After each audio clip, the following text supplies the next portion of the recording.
Hey everybody, welcome to our book club. My name is Kylie Davila, and tonight we're going to be going over the 21 Irrefutable Laws of Leadership, and we're going to go over chapters 13 and 14, which were really good chapters. I feel like every time we get on here, we're like, wow, these were really good chapters because this book is very solid on leadership.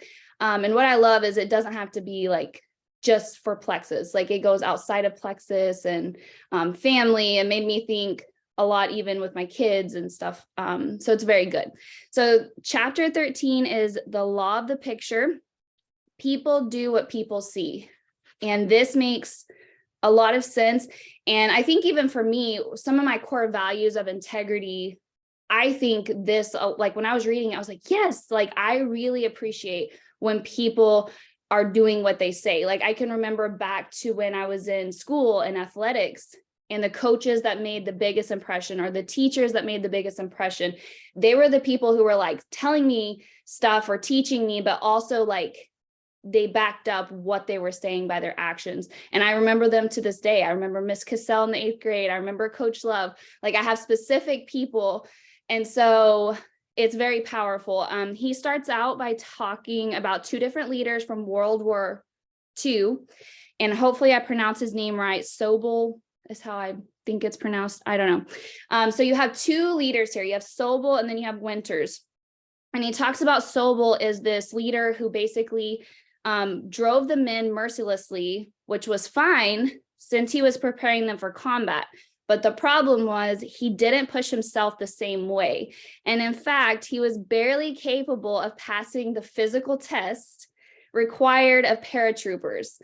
And like for me, like thinking about this would totally confuse if your leader is preaching or pushing you or telling you a bunch of things, yet they're not like practicing what they're preaching. It's like very confusing. You know, it gets fuzzy.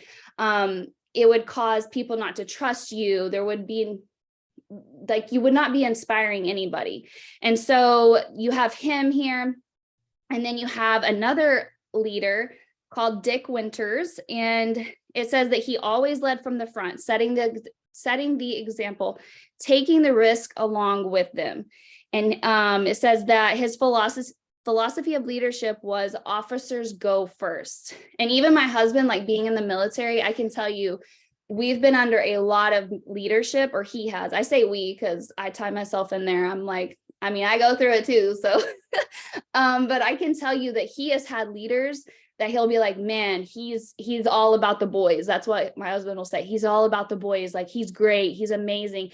And it inspires and motivates them to want to work harder and want to show up. And it like really makes their teams and their companies and stuff like really tight knit. And then we've also been under really bad leadership where it's been hard, you know, because the Army does require so much out of you that when you're not under leadership that's worth following, it just drains your energy and there's not that trust and all that. So it talks about like when he was leading some of his men down a road during the war that they came under fire from the Germans. And it says that Winters, you know, they were like hunkered down in these ditches hiding because the gunfire was coming, and he was trying to go from place to place to like rally them and motivate them like, hey, let's get up, let's do this, like pump them up, and nothing happened. But when he came out, he took the step first. He came out to fight back, and it was when they were actually able to like visibly see their leader taking the first step, taking action, then all the men came and rallied and stepped forward, and then they were victorious.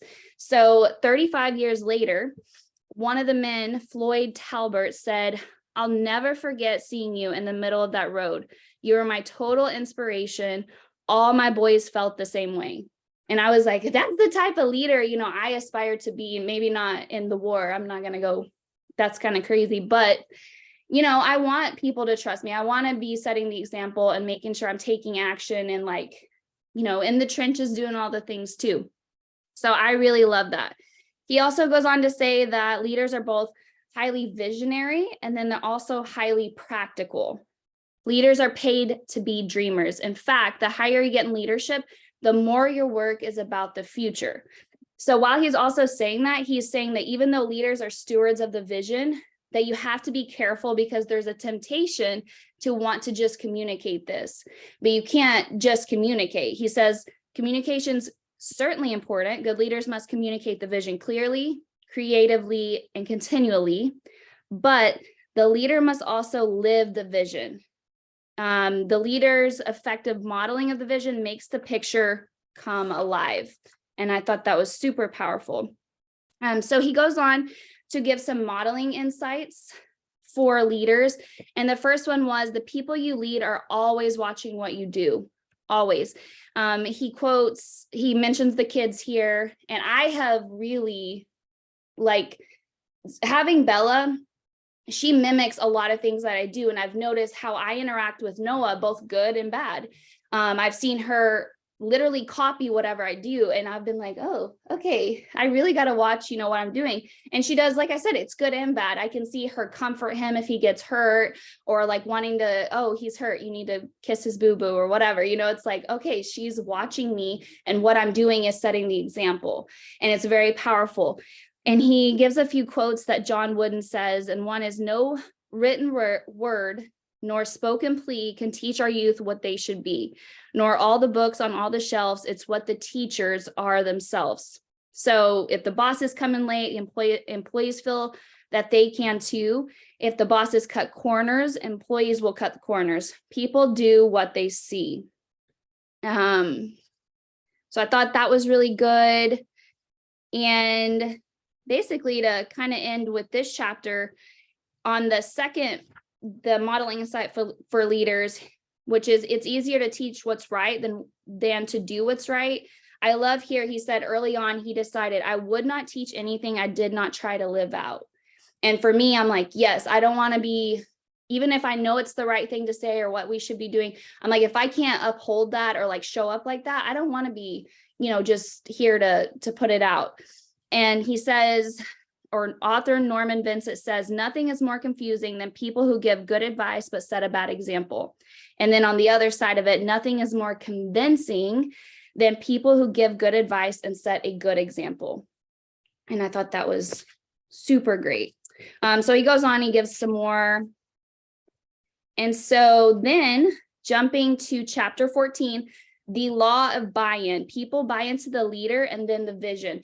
And this is so true. I was even thinking about me personally, I can relate to this. I had been presented Plexus a few times before I actually joined. And I guess I can say I was intrigued by Plexus. I actually was like, oh, these products sound good. I had seen a few posts and stuff. This was years and years and years ago. And so I guess I was a little bit intrigued. But it wasn't until I found a leader who I bought into that I actually decided, like, oh, I'm going to do this. So I bought into the leader first and then the vision. So the vision came after, even though I was intrigued. It wasn't until I had that leader.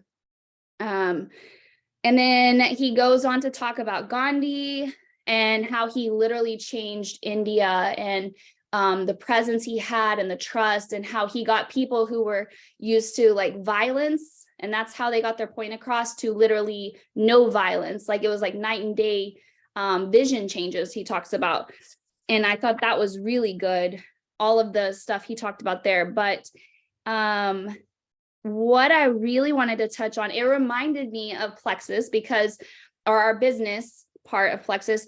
So he goes on to talk about there was these software people in California, and how all of them were wanting to go to the banks and then get some funding. And so they were going to the banks and they were having a really hard time. But what they were saying is, like, people, it wasn't, they had crazy big vision, right? They were like, oh no, this is what I'm going to do. It's great. I have all these plans. Can you fund me? And they were getting no's. It wasn't until the banks bought into the leader that then they bought into the vision, and then they gave the funding. And I was like, that is so good, like bringing that up. And he uses an example of this lady named Judith Estrin and her partner. So they said at the time, her first company took 6 months and countless presentations, even though she had a viable idea and she believed in it 100%. But the startup of her second company happened almost overnight. It took only 2 phone calls and lasted mere minutes for her to land a $5 million backing. It just reminded me, because in the beginning of our business, I feel like we're starting something. There's so many things out there that are like vying for people's attention. And I truly do think some people are like, okay, this person's getting started. You know, are they going to be here in 6 months? So they're like waiting, right? And over time, you start building that trust, and then they buy into you as the leader, and then they buy into your vision. And I do think once you get started and you have all these like small little wins, which he also talks about on the next page, he says, I reproved my competence to them by winning small victories and showed the vision was working. So it's like these small little things along the way. And I, you know, now it's not like all the time, but I have people who will come and ask me about the business because they've seen me. And so in the beginning, it may have been harder to like get people on board and want to do the business. But I think once you have all these like small victories, once you start showing up, once you show your vision's working, once you show you're committed and you start building trust, it is a little bit easier to get the ball rolling. And it just takes a little bit of time and all of that. So I thought that was really good. And then I guess I'll end it here. So we're right at 9:15. The buy-in is a process. He gave 3 things here. That the number one is they buy into your character. It always starts with trust. And until people trust you, they will always hold back. Number 2, they buy into your competence. People don't buy into leaders who can't produce and have no track record. And then number 3, they buy into your commitment. People do not buy into leaders who lack commitment. And I agree with all of those. So I'm going to open it up for questions. I have a few questions here. Okay, so in chapter 13, when he gives those modeling insights for leaders, and the first one was the people you lead are always watching what you do. What is a specific example, both good or bad, when you have seen this occur in your Plexus business?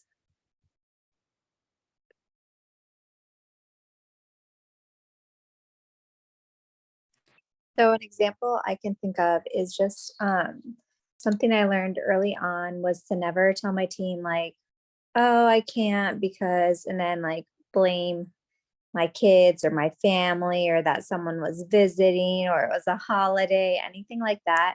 I really just learned to have 0 excuses, because if you have excuses, your team's going to have all the excuses too. So like, I really just at the beginning, like Fallon, I might have said like one thing and Fallon's like, I wouldn't say that. And I learned then, and I was just like, yep, no excuses.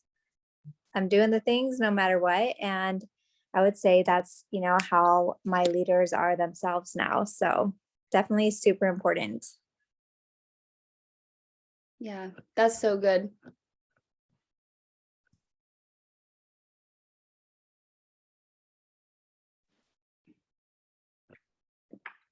I'm actually going to add something because Courtney just said something really great. And when she told me that, I was like, okay, so I got to show up to actually book club and do it because I don't like reading at all. And I was like, okay, if I really want to show my team how to grow and be good at this, I'm like, I'll have to do book club. So I was like, okay, it took me a while. Actually, it took me like several months, like almost a year, but I'm actually on it now. And I have a couple of girls are in there too. And I'm pretty happy doing it because if I show up, they will show up too. So it's a really good example. So that's what I had to say.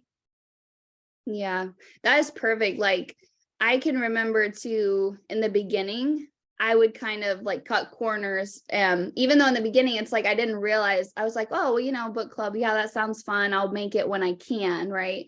But anybody who you're leading, like if you're not going to show up, don't expect anybody else under you to show up. It's like when you're showing up and committed and you see how serious it is, then it's like, okay, you can have that same expectation. That's so good. Anybody else have anything to add for that question?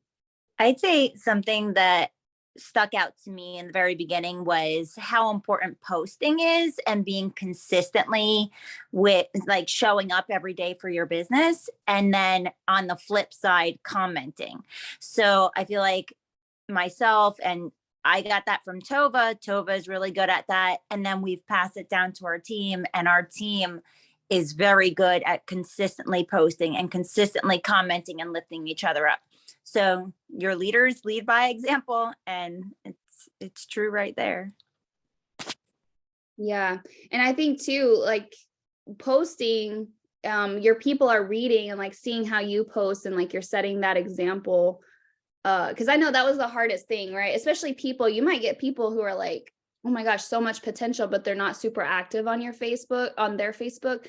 So it's like a new thing and a skill, and learning to kind of write and add value and all this stuff. So I think that is something, it needs to be modeled, and then it's easier duplicated down.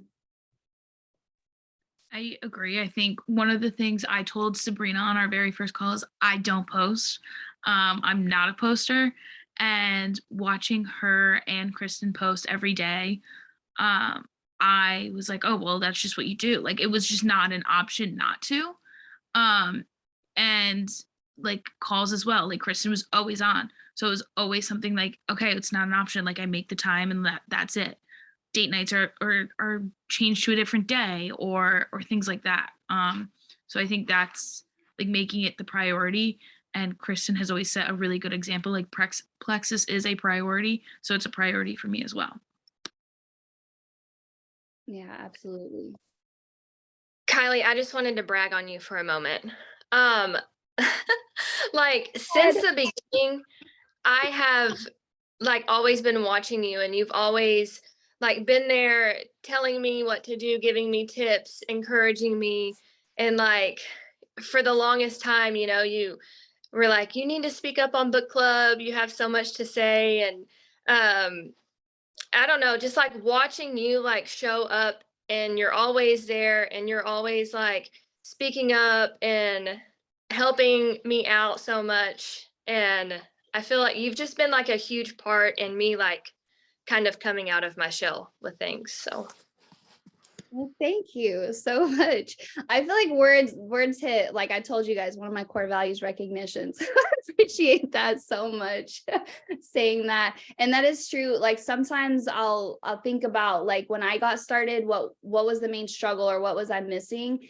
And it's like I relate back, but I also want to like, hey, if you need to be on book club or you need to be speaking up, I'm like, well, I need to do that too, because that's what gives people the courage on your team. So same thing for you, with you showing up and being committed. You're always on with your camera on, and you've been speaking up, and it's like people coming onto your team, they're going to see that. And that's how you duplicate down and start creating like leaders, because we all got to start somewhere. In book club, y'all, it was so scary in the beginning to speak up and say anything. Anybody else have anything to add with that?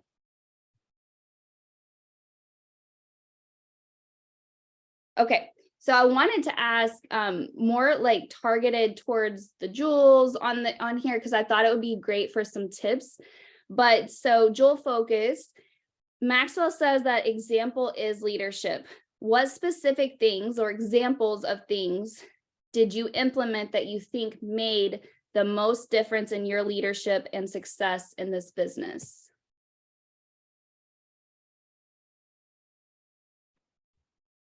I mean, for me, something that was always in my head was the speed of the leader is the speed of the pack. And I wanted to grow really fast. So I did double the work that I expected of my team, because I was also told that your team will do half of what you do. And I was like, well, shoot, I've got a lot to do. And so I did that much more in every area than all of my people that were under me and that I was bringing up. And that really set a standard for strong work ethic, to do things that were hard, to show up when it was hard.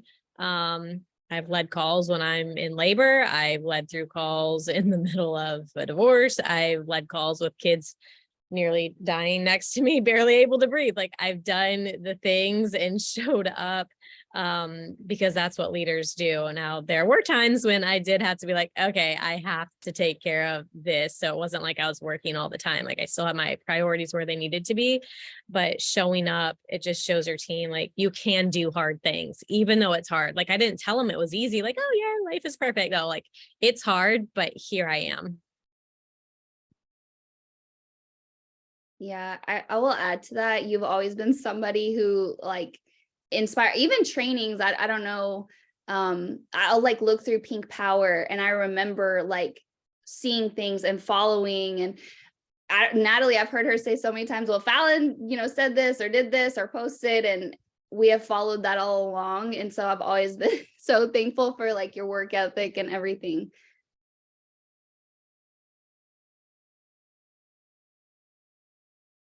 Anybody else have anything to add?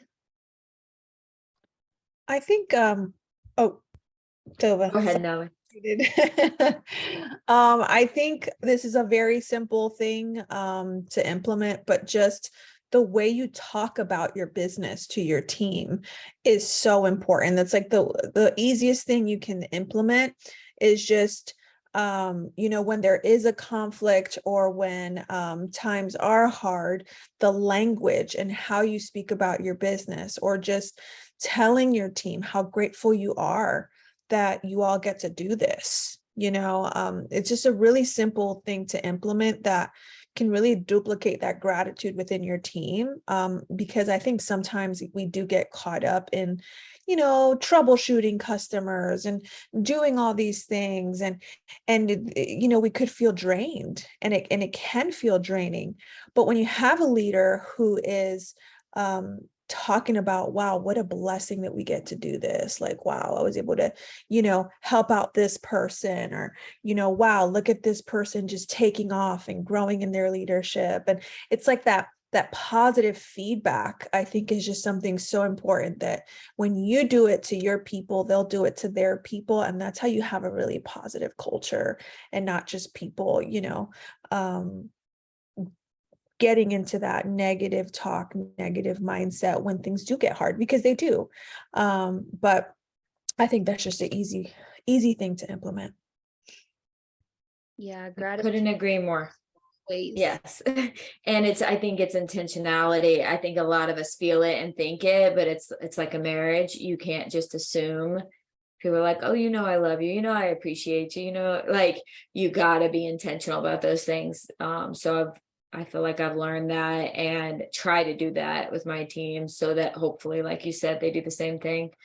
Another thing that I feel like my girls have learned that I had to learn was really, I don't know the way to say it, but learning to learn, learning to keep an open mind and take feedback and not take it to mean like you suck at this or you're doing this wrong. Like that this is a process that we're getting better at, and that you should constantly be self-analyzing. Like, how could I do that better? How could I do that different?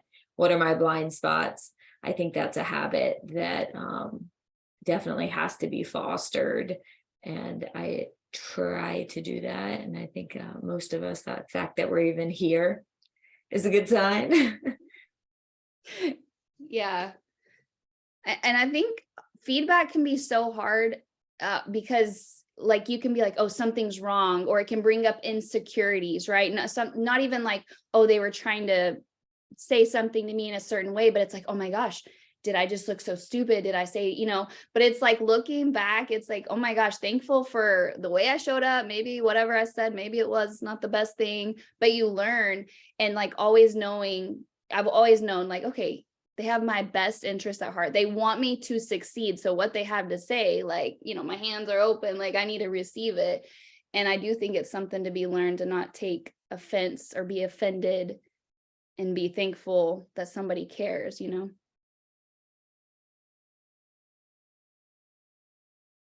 I think one of the best things that I do, that I try to be super intentional about on all of my coaching calls is just always looking for a strength to point out. I try to never let anything go unsaid. If I notice it, you never want to miss an opportunity to point out a strength, to call out, to point out what you did was leadership or whatever. And as you continue to do that, leading into vision casting, this is because you do this, because you did that, shows your potential, shows your leadership, shows your growth. And because of that, here is where I see you going. I totally see you being successful. I totally see you continuing to flourish. And this is where we're going. And this is where you are going. And this is who you're going to bring with you. And so I really try to be intentionally mindful to do that as often as I can. Every single coaching call is an opportunity to call that out and cast that vision. Yeah, that is so good. Because I think, strengths, everybody's going to have their top ones. Everybody's going to have their bottom ones. We can't always, I think it was me and Tova back when we did the strengths finder, like all her top ones were we were like swapped. And so it's just, everybody has different strengths, and kind of what I was saying, like, oh, thanks. Recognition is one of my core values. Just learning that I'm not self-assured. It's like really low for me. And so the fact that people will point things out to me, it helps me to be more confident and grow in my calling. And like those weaknesses, I'm like, that's okay, because I'm better at some of my other things, so that's really important. Okay, so last thing, just to wrap up book club tonight, if you guys have any takeaways from chapter 14, the law of buy-in, if anybody has any like takeaways, biggest takeaways for that chapter, please share.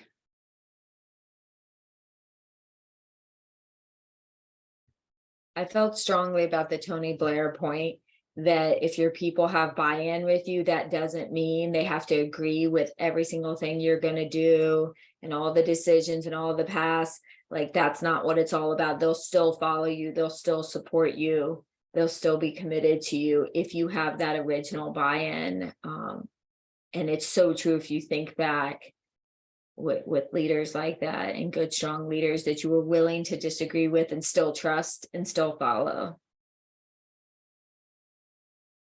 Yeah, absolutely.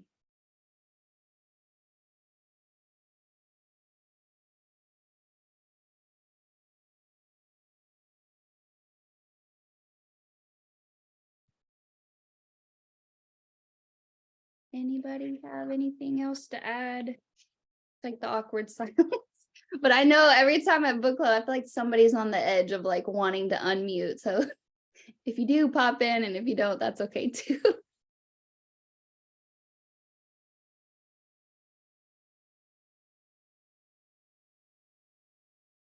Okay, well, I'm going to wrap it up there. Thank you guys so much. We'll go on to our next 2 chapters for next week. And I'm so glad you guys were here tonight, and I'll see you there. Bye.